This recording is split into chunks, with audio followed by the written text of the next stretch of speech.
আপনি কি আজকের দিনে দাঁড়িয়ে বাংলার সেরা কমেডি সিনেমা দেখতে চান, যেই কমেডি সিনেমাটার নাম আগামী দিনে বাংলার বেস্ট কমেডি সিনেমার লিস্টে স্বর্ণাক্ষরে লেখা থাকবে? তাহলে এই সিনেমাটা হলে গিয়ে আপনাকে দেখতে হবে। কি সিনেমা? পাটালিগঞ্জের পুতুল খেলা। কে ডাইরেক্ট করছে? মিরাক্কেল খ্যাত ডাইরেক্টর শুভঙ্কর চট্টোপাধ্যায়, এবং তার কাছ থেকে এরকম একটা কাজই আমাদের কাম্য।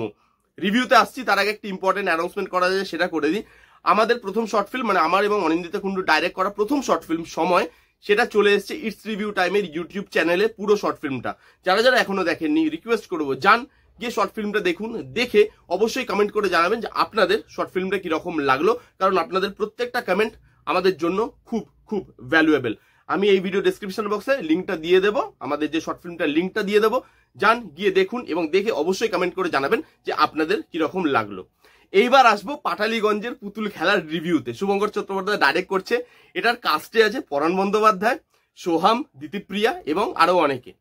এবার এটার গল্পটা যদি বলি, গল্পটা খুব সিম্পল। একটা জায়গা আছে যেখানে সব জায়গায় পাকা বাড়ি হয়ে গেছে, পরাণ বন্দ্যোপাধ্যায়ের বাড়িটা খালি টালির বাড়ি। সে এবার চাইছে যে তারও বাড়িটা পাকা বাড়ি হবে। সে মৃত্যুর আগে ছাদের তলায় থাকতে চায়, টালির তলায় নয়। এই টালির বাড়ি থেকে ছাদের বাড়ি করতে গিয়ে এই লোকটাকে কি কি ঝক্কি পোহাতে হয় এবং তার জীবনটা কোথা থেকে কোথায় চলে যায়, সেই সবকিছু নিয়ে 2 ঘন্টার 20 মিনিটের এই সিনেমাটা। এবার যদি পজিটিভ দিকগুলো নিয়ে কথা বলি, প্রথমে যেটা তারিফ করতেই হয় না, সেটা হচ্ছে সাহস। এরকম একটা সিনেমা বানানো আজকের দিনে সাহসের দরকার। বাংলায় দাঁড়িয়ে এরকম ধরনের পলিটিক্যাল জোকস ক্র্যাক করা, যেটা শুভঙ্কর বাবু অনেক দিন থেকে মিরাক্কেলে করে আসছে, সেই জিনিসটা সিনেমা হলে বড় পর্দায় আনা, সেইটা লেখনি এত ভালো, মানে সেটার জন্য বস সাহস লাগে। এরকম ধরনের লাইন লিখতে গেলে, পলিটিক্যাল লাইন লিখতে গেলে সাহস লাগে।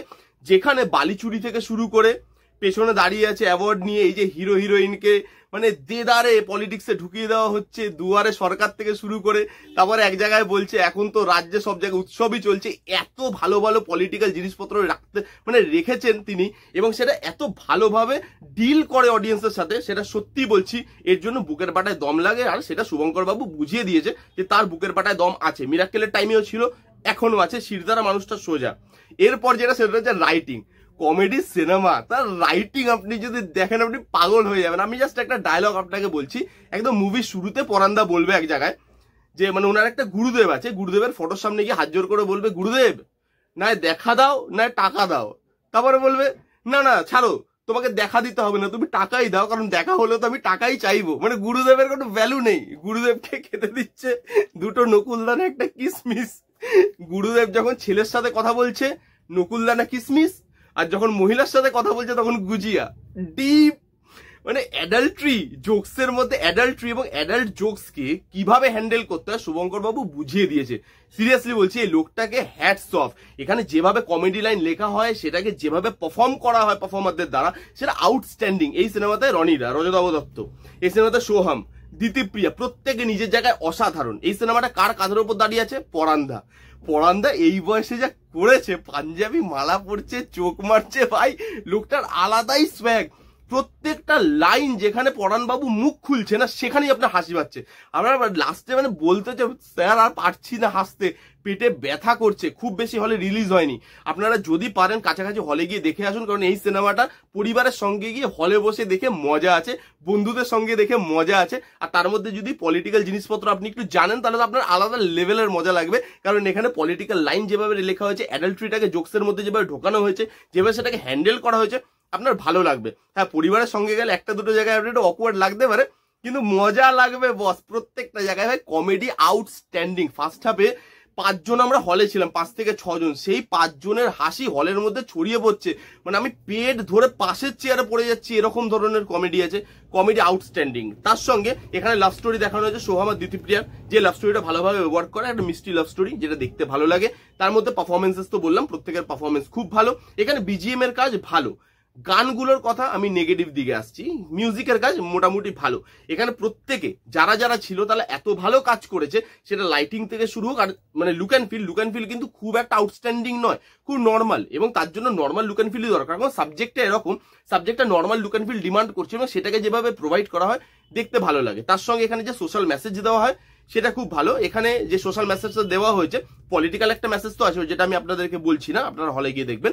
এখানে আরেকটা সোশ্যাল মেসেজ রাখা হয়েছে যে আমাদের কাছে যে জিনিসটা থাকে সেটার আমরা দাম দিই না, আমরা দূরের জিনিসটাকে ছুতে চাই। সেই জিনিসটাকে যেভাবে রাখা হয়েছে আউটস্ট্যান্ডিং। এটা একটা প্যাকেজ, এটা সিনেমা নয়, এটা একটা প্যাকেজ, এন্টারটেইনিং প্যাকেজ, যার মধ্যে ড্রামা পাবেন, কমেডি পাবেন, ভালো পারফরমেন্স পাবেন, ইমোশন পাবেন, এবং যার মধ্যে আউটস্ট্যান্ডিং কমেডি পাবেন, যেটা দেখতে দেখতে আপনি হাসতে হাসতে লুটোপুটি খাবেন, এবং যেটা দেখার জন্যই লোক হলে গেছে, যেটা তারা প্রমিস করেছিল ট্রেলার লেভেলে সেটাই আপনি পাবেন, বরং তার থেকে বেশি পাবেন। এই ছিল মোটামুটি পজিটিভ দিক। এবার যদি আমি নেগেটিভ দিকে মুভ করি, একটা দুটো জিনিস আমার নেগেটিভও লেগেছে। ফার্স্ট যেটা নেগেটিভ দিক সেটা হচ্ছে সেকেন্ড হাফে এসে না কমেডিটা একটু ডাউন হয়ে যায়, সেখানে একটু ইমোশনাল জিনিসপত্র রাখার চেষ্টা করা হয়েছে। সেই ইমোশনাল জিনিসপত্রগুলো ভালো লাগছিল দেখতে, খারাপ লাগছিল না, এমন না যে ইমোশনটা ওভার পাওয়ার করছে, ঠিকঠাক পরিমাণে রাখা। কিন্তু সেই ইমোশনটা রাখতে গিয়ে কমেডিটা ফার্স্ট হাফে এতটাই আপনার মানে উঁচুতে বারটা সেট করে দেয়, ওই ইমোশনটা এসে কমেডিটা আমার মনে হচ্ছে একটু লাইট হয়ে গেছে, ওখানে আরো বেশি কমেডি রাখলে আরো বেশি ভালো হতো। আর সেকেন্ড হাফে গিয়ে, মানে সেকেন্ড হাফ বলছি, লাস্টে যখন ক্লাইম্যাক্স চলছে, মুভিটা হুট করে শেষ হয়ে যায়।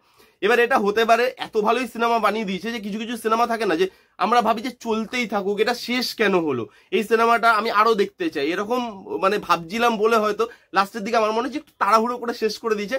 আরেকটু সিনেমাটাকে টাইম দিলে বেশি ভালো হতো, রোমান্টিক জায়গাগুলো, ইমোশনের জায়গাগুলো যদি আরেকটু ভালোভাবে করতে পারতো তাহলে আমার মনে হয় বেশি ভালো হতো। আর এই সিনেমার উইক পয়েন্ট হচ্ছে গান, গানগুলো বেরিয়ে আপনার মনে থাকবে না।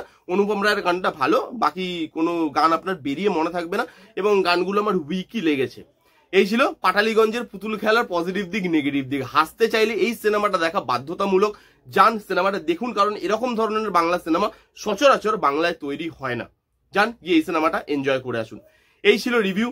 সময় শর্ট ফিল্মটা চলে এসছে, আবার বলে দিচ্ছি, বারবার বলছি, এই ভিডিও ডেসক্রিপশন বক্সে লিঙ্কটা দিয়ে দেবো শর্ট ফিল্মের, যান গিয়ে দেখুন, কমেন্ট করে জানান সময় আপনাদের কিরকম লাগলো, এই রিভিউটা কেমন লাগলো সেটা জানাতে ভুলবেন না। ভালো লাগলো please give it a Thums up, like করবেন, কমেন্ট করবেন, শেয়ার করবেন, চ্যানেলটাকে মাস্ট সাবস্ক্রাইব করবেন। দেখা হচ্ছে নেক্সট কোনো ভিডিওতে, ততক্ষণ bye bye, take care and be safe.